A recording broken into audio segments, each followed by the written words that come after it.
నమో నారసింహ. భద్రాచలంలో ఉన్నటువంటి గోవింద కల్పవృక్ష నారసింహ సాలగ్రామ ఆశ్రమంలో జనవరి 18 చొల్లంగి అమావాస్య ఎంతో విశేషంగా జరుగుతుందండి. చాలా మంది అమావాస్య రోజున మేము ఆశ్రమం దగ్గరికి వెళ్తామండి. అక్కడ స్వామివారి దగ్గర జరిగేటువంటి హోమాలు, అలాగే దిష్టి తీసేటువంటి కార్యక్రమం ఏదైతే ఉందో అందులో మేము పాల్గొంటామని చెప్పారు. అయితే ఇంకొంతమంది మాకు వివరాలు తెలియజేస్తారా? మళ్ళీ ఎప్పుడు అవకాశం ఉంటుందని అడిగారండి. అత్యద్భుతమైన అవకాశం ఈ జనవరి 18 అమావాస్య ఆదివారంతో కూడుకుని వచ్చింది. ఎంతో విశేషమని చెబుతారు కదా మన పెద్దలు. ఇక ఆలస్యం చేయకుండా ఆ రోజు అక్కడ జరిగేటువంటి కార్యక్రమాలేంటి? ఎవరెవరు పాల్గొనవచ్చు? ఎలా పాల్గొనాలి? ఈ వివరాలను తెలుసుకుందాం. మనతో పాటు ఉన్నారు ఆశ్రమ నిర్వాహకులు, ప్రముఖ నృసింహ ఉపాసకులు డాక్టర్ కృష్ణ చైతన్య స్వామి గురువుగారు. వారితో మాట్లాడదాం. గురుగారు నమస్కారం అండి. నమస్కారం అమ్మా. నమో నారసింహ. నమో నారసింహ. చాన్నాళ్ళైంది. అవునమ్మా. గురుగారు, చొల్లంగి అమావాస్య ఆదివారం ఎంతో విశేషం కదండి. మరి ప్రతి అమావాస్య చాలా వైభవంగా జరుగుతుంది ఆశ్రమంలో. మరి ఈసారి ఏమిటి విశేషాలు? సాధారణమైనటువంటి అమావాస్యలు ఎంత విశేషము, మనకు అమావాస్య అనగానే పర్వదినము అని చెప్తాము. అంటే అది ఒక పండుగ. అంటే ఆనాడు చేసేటువంటి ఏ ఆరాధన అయినా కూడా చాలా విశేషంగా మన కుటుంబంలో ఉండేటువంటి గ్రహ ప్రభావాలను మారుస్తుంది అని చెప్తారు. అమావాస్య లక్ష్మీ ఆరాధన చేస్తే దారిద్ర్య బాధలు అనేటువంటి తొలగిపోతాయి అని చెప్తారు. అది ఎప్పుడైనా అమావాస్య ఆదివారంతో కలిస్తే మంత్రశాస్త్రము, తంత్రము, జ్యోతిష్ శాస్త్ర ప్రకారాలుగా ఆదివారం కూడుకున్నటువంటి అమావాస్య నాడు చేసేటువంటి ఏ దేవతారాధన అయినా కూడా అత్యద్భుతమైనటువంటిది. అది నృసింహ ఆరాధన అయితే అసలు పరమ ప్రామాణికంగా చాలా అత్యద్భుతమైనటువంటి గ్రహదోషాలని, ప్రయోగాది బాధలు అనేవైతే ఉన్నాయో వాటిని కూడా పటాపంచలు చేసేటువంటిది అమావాస్య. ఇక్కడ ఆదివారం అమావాస్య, అది కూడా చొల్లంగి అమావాస్య. సాధారణంగా చొల్లంగి అమావాస్య అనగానే మనందరం కూడా దాన్ని తయ్య అమావాస్య అని, మౌని అమావాస్య అని, అంటే ఆనాడు చేసేటువంటి చిన్న ఆరాధన కూడా మన జీవితంలో చాలా విశేషమైనటువంటి మార్పునిస్తుంది అని చెప్పి మన పెద్దల నుంచి కూడా వచ్చింది. అయితే ఈ అమావాస్య మన సన్నిధిలో ఏం చేస్తాం? సాధారణంగా అక్కడ దర్శనం చేసుకోవడం ద్వారా ఏం జరుగుతుంది అంటే, మామూలు రోజుల్లోనే స్వామిని అనుగ్రహాన్ని కాంక్షించేటువంటి వారు అక్కడికి వచ్చి ముడుపు కట్టి స్వామికి చేసేటువంటి ప్రదక్షిణ చేస్తేనే వాళ్ళ జీవితాలు చాలా అద్భుతాలు జరుగుతున్నాయి. అద్భుతాలు అంటే సంతానం లేనటువంటి వాళ్ళ సంతానం, ఆర్థిక స్థిరత్వం లేకుండా ఇబ్బంది పడేటువంటి వాళ్ళకి ఆర్థిక స్థిరత్వం, విద్య, ఉద్యోగం, విదేశాలు కావచ్చు, వ్యాపారాలు కావచ్చు, ఇలా ఎన్నో రకాలైనటువంటి మార్పుల్ని అక్కడ చాలా భగవంతుడు విశేషంగా అనుగ్రహిస్తాడు. అమావాస్య నాడు ప్రాతకాలంలోనే విశేషమైనటువంటి గోపూజతోటి ప్రారంభమవుతుంది. సుప్రభాత సేవ అయిన తర్వాత గోపూజ, గోపూజ అనంతరం స్వామివారికి కల్పవృక్ష నారసింహ సాలగ్రామానికి, అదే విధంగా మన దగ్గర ఉండేటువంటి విశేష సాలగ్రామాలు, ఇంకా చాలా విశేషమైనటువంటి సాలగ్రామాలన్నీ మన దగ్గర ఉన్నాయి. చతుశ్చక్ర జనార్దనం కావచ్చు, వాసుదేవం, వరాహం, మత్స్యం, కూర్మం, అదే 108 విశేషమైనటువంటి సాలగ్రామాలకి అక్కడ స్వామివారి సన్నిధిలో అభిషేకం జరుగుతాం, నవకలశ అభిషేకం. ఆ తీర్థాన్ని వచ్చినటువంటి భక్తులందరికీ కూడా మనందరం ఇవ్వడం.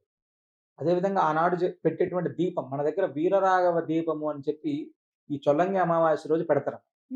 ఏ భక్తుడైనా సరే ఆనాడు స్వామి సన్నిధిలో వచ్చి వీరరాఘవ దీపం పెడితే నీ ఇంట్లో ఉండేటువంటి అనారోగ్యం ఖచ్చితంగా తగ్గుతుంది. ఎందుకంటే ఇది చాలా విశేషం. స్వామి చెప్పినటువంటి మాట, మేమెవరో చెప్పింది కాదు. తమిళనాడులో వీరరాఘవ స్వామి క్షేత్రం ఉంటుంది, తిరువల్లు. అక్కడ స్వామి చెప్పారు ఈ దీపారాధన చేస్తే మంచిది. అంత విశేషమైనటువంటి ఆరాధన మన దగ్గర చేస్తాం. వీరరాఘవ దీపం భక్తులు పెట్టుకోవడానికి ఏర్పాటు చేస్తాం. అదేవిధంగా ఆశ్రమం నుంచి కూడా మనం కూడా స్వామి సన్నిధిలో ప్రత్యేకమైనటువంటి వీరరాఘవ దీపాన్ని పెడతాం. ఆ దీపారాధన దర్శనం చేసుకోవడం మంచిది. రెండవది 9 గంటల నుంచి కూడా చాలా విశేషమైనటువంటి హోమాలలో అష్టముఖ గండభేరుండ జ్వాలా నారసింహ హోమం చేస్తాం. ఈ అష్టముఖ గండభేరుండ జ్వాలా నారసింహ హోమం అనేటువంటిది మనకు ఉండేటువంటి గ్రహ బాధలను తొలగించడానికి, ప్రయోగాది బాధలు అంటే చేతబడి కావచ్చు, దాటడం కావచ్చు, లేదా దృష్టి దోష, నరపీడ, రోగపీడ, ఇలా ఏవైతే ఉన్నాయో అవన్నీ కూడా తొలగిపోవడానికి అత్యద్భుతమైనటువంటి సాధనం ఈ అష్టముఖ గండభేరుండ హోమం. ఆ హోమం అనేటువంటిది మధ్యాహ్నం పూర్తవుతుంది. దానికి సంబంధించినటువంటి తీర్థము, ప్రసాదం, ఆనాడు స్వామి సన్నిధిలో ఇచ్చేటువంటి తీర్థం చాలా విశేషమైనటువంటిది. అయితే ఈ హోమం అనంతరం అక్కడ ఇచ్చేటువంటి బొట్టు, ఆ హోమం రక్ష అనేటువంటిది చాలా విశేషం. ఇవన్నీ జరుగుతున్నటువంటి క్రమంలో ఉదయం 7 గంటల నుంచి కూడా దృష్టి దోషం, భారతదేశంలో మనం చేసేటువంటి ఈ యొక్క దృష్టి దోష నివారణ పూజని చాలా మంది చూసి ఇప్పుడు వాళ్ళు ఏర్పాటు చేసుకుంటున్నారు. కానీ మన దగ్గర సుదర్శన మంత్రాత్మకంగా మన్యు సూక్తము, సున్నాల పన్నము, ఇలా విశేషమైనటువంటి మంత్రాలతోటి అభిమంత్రించబడినటువంటి ఆ దృష్టి కొబ్బరికాయ, ఆ కుండతోటి ప్రత్యేకమైనటువంటి పూజ చేసినటువంటి దాన్ని దృష్టి తీస్తారమ్మ. మేము ఎప్పుడైతే తీయడం ప్రారంభం చేసినప్పటి నుంచి చాలా సార్లు చూసాము. అంటే ఎక్కడెక్కడో ప్రాంతాల నుంచి చాలా ఆరోగ్యంలో విపరీతమైనటువంటి ఇబ్బందులు ఉన్నటువంటి వాళ్ళని బ్రహ్మాండం చూసాం. మా దగ్గర లక్ష్మీపురం అని మా భద్రాచలానికి పక్కనే ఒక ఊరు ఉంటుంది. అక్కడ ఒక అబ్బాయి తాటి చెట్టు నుంచి కింద పడ్డాడు. తాటి చెట్టు పైన నుంచి కింద పడితే అసలు బతకడమే అసాధ్యం. ఆ అబ్బాయికి సుమారు ఇప్పటికి 7, 8 సంవత్సరాల నుంచి కూడా ఇబ్బందికరమైనటువంటి పరిస్థితుల్లో మంచం మీదే ఉన్నాడు. అసలు ఆ అబ్బాయికి చలనమే తక్కువ. అసలు మనిషి చలనం లేదు. మనిషి చూస్తూ ఉన్నాడు. అలాంటి పిల్లవాడు ఈ అమావాస్య అనేటువంటిది వాళ్ళ అమ్మగారు ఇప్పటికి లాస్ట్ చల్లంగి అమావాస్య నుంచి ఆమె వచ్చి ప్రతి అమావాస్యకి వచ్చి దర్శనం చేసుకోవడం, తీర్థం తీసుకెళ్లడం, ఆ అబ్బాయికి దిష్టి తీయడం ఇవన్నీ కూడా చేస్తుంది. ఆ అబ్బాయిలో చాలా విశేషమైనటువంటి మార్పొచ్చింది. అది అంటే ఏదైనా కూడా మనం ఖచ్చితంగా మార్పు కావాలి అనేటువంటి తాపత్రయం మన దగ్గర ఉంటే, స్వామిని దర్శించే ఖచ్చితమైనటువంటి మార్పుని మనం చూడొచ్చు. ఇదంతా కూడా ఉదయం 7 గంటల నుంచి కూడా రాత్రి 7 గంటల దాకా కొనసాగుతూనే ఉంటుందమ్మా. ఈ హోమం పూర్ణావతి అయిన తర్వాత అన్నప్రసాదం అనేది. అన్నిటికంటే ఇంకొక విశేషం ఏంటంటే అక్కడ వైనతేయ హోమం, గరుడ ప్రసాదం. మనం చివరి అక్షయ తృతీయ, అంతకుముందు అక్షయ తృతీయ నుంచి జరుగుతున్నటువంటి ప్రక్రియ. గరుడ హోమం అనేటువంటిది నిర్వహించి ప్రత్యేకంగా గరుడ మూలమంత్రంతోటి హోమం చేసిన తర్వాత మధ్యాహ్నం 3 గంటల తర్వాత గరుడ హోమం చేసి ఎవరైతే సంతానంలో ఇబ్బంది పడుతున్నారో వాళ్ళందరికీ కూడా గరుడ ప్రసాదం ఇవ్వడం జరుగుతుంది. ఇది ఎవరైనా అనుకుంటారు నార్మల్ గా ఎప్పుడైనా బ్రహ్మోత్సవం, పవిత్రోత్సవం ఇలాంటి ఉత్సవాల్లో కదా గరుడ ప్రసాదం ఇచ్చేది అని. మేము ప్రత్యేకంగా ప్రతి హిందూ కుటుంబంలో ఖచ్చితంగా సంతానం ఉండాలి. ఆ యొక్క కుటుంబాలు సుఖ సంతోషాలతో వెల్లివిరియాలంటే వాళ్ళ ఇంట్లో సంతానం ఉండాలి. దానికి కంకణం కట్టుకొని ప్రతి కుటుంబం ఆనందంగా ఉండాలి అనేటువంటి సంకల్పంతో ప్రత్యేకంగా ఈ హోమం చేస్తున్నాం. ఆ హోమం అయిన తర్వాత గరుడ ప్రసాదం ఇస్తున్నాం. భగవంతుడి దయ వల్ల ఇప్పటికి కొన్ని వందల వేలాది మంది ఇళ్లలో సంతానవతులైనటువంటి వాళ్ళు చాలా స్వామి సన్నిధికి వచ్చి స్వామి సన్నిధిలో పేరు పెట్టుకున్నటువంటి వాళ్ళు నామకరణం, అక్షరాభ్యాసం, అన్నప్రాసన చేసుకునేటువంటి వాళ్ళ సంఖ్య పెరుగుతూనే ఉన్నాం. ఇప్పటికి మేము చూస్తూనే ఉన్నాం. ఎందరో ఇబ్బంది ఉన్నారు, తప్పకుండా రండి. మేము అక్కడ ఎలాంటి ఖర్చు లేదు కదా. హోమం, ఆ ముడుపు, ప్రసాదం, గరుడ ప్రసాదం ఎవరికైనా ఉచితంగా ఇస్తారు. తీసుకొని వెళ్తే మనం ఏ డాక్టర్ దగ్గరికి వెళ్ళినా కూడా అన్ని రకాలైనటువంటి పరీక్షలు పూర్తయిన తర్వాత వాడు చెప్పేటువంటి మాట దేవుడు దయ, భగవంతుడి దయ ఉంటే అవుతుందండి. మేము ఆ దయ అనేటువంటిది అక్కడ ఫ్రీగా ఇస్తున్నాం. స్వామి అనుగ్రహంతో దయ అనేటువంటి ఫ్రీగా వస్తుంది ఆ ప్రసాదం రూపంలో. తప్పకుండా వచ్చి తీసుకోండి. మార్పు వస్తే మన ఇంట్లో అంతకు మించినటువంటి ఆనందం ఇంకొకటి ఉండదు కదా. కాబట్టి ఇవన్నీ కూడా మన అమావాస్య నాడు చూసుకోవచ్చాము. మనకు మంత్రశాస్త్రం చెప్పేటువంటి అత్యద్భుతమైనటువంటి అమావాస్యలలో చొల్లంగి అమావాస్య ఒకటి. అది ఆదివారంతో కూడుకొని ఉండడం వలన అత్యంత విశేషం. ఎందుకంటే అమావాస్య నాడు నదీ స్నానం చేస్తే మంచిది అని చెప్తారు. మనకు భద్రాచల దివ్యక్షేత్రంలో నదీ స్నానం చేయడానికి అవకాశం ఉంది. అత్యద్భుతమైనటువంటి క్షేత్రం. అదేవిధంగా మనం చేసేటువంటి హోమం కూడా గోశాలలో చేసేటువంటి చిన్న జపమే మనకు అద్భుతమైనటువంటి ఫలితం ఇస్తుంది అని చెప్తారు. అదేవిధంగా క్షేత్రం అది ఒక అద్భుతమైనటువంటి క్షేత్రంలో, గోశాలలో, నదీ తీరంలో చేసేటువంటి మన హోమం ఆనాడు స్వామిని దర్శించుకోవడం అనేటువంటిది నిజంగా మన పూర్వజన్మ సుకృతం అనేటువంటిది ఉంటే ఆ ప్రాంగణంలో మనం అడుగుపెట్టి స్వామిని దర్శించి ఆ వీరరాగ హోమంలోను, అదేవిధంగా అష్టముఖ గండభైరవ జ్వాలానరసింహ హోమంలో పాల్గొనడానికి అవకాశం ఉంటుంది. ఇది ఆనాడు జరిగేటువంటి ప్రక్రియ. మరి ఎలా పాల్గొనాలండి? ఎవరెవరు పాల్గొనొచ్చు? ఎవరైనా ఏ ప్రాంతం నుంచి అయినా కూడా వచ్చి స్వామి సన్నిధిలో నిద్ర చేయాలనుకునేటువంటి వాళ్ళు నిద్ర చేసి స్వామి సన్నిధిలో హోమంలో పాల్గొని వెళ్ళొచ్చమ్మా. ఇది అక్కడ నిద్ర చేయడానికి శనివారం రాత్రి వచ్చి పడుకొని ఆదివారం హోమం చేసుకొని వెళ్ళేటువంటి వాళ్ళు చేసుకోవచ్చు. సంతానం కోసం వచ్చేటువంటి వాళ్ళైతే ఆదివారం రోజు వచ్చి మధ్యాహ్నం అక్కడ హోమంలో పాల్గొని ఆ రోజు రాత్రి, ఆదివారం రాత్రి నిద్ర చేసి వెళ్ళేటువంటి వాళ్ళు వెళ్ళవచ్చు. ఇది 2 రోజులుగా కూడా నిద్ర చేసుకోవడానికి అక్కడ అవకాశం ఉంటుంది. ఫోన్ చేస్తే చాలండి, రిజిస్టర్ చేసుకోవాలా ముందుగా?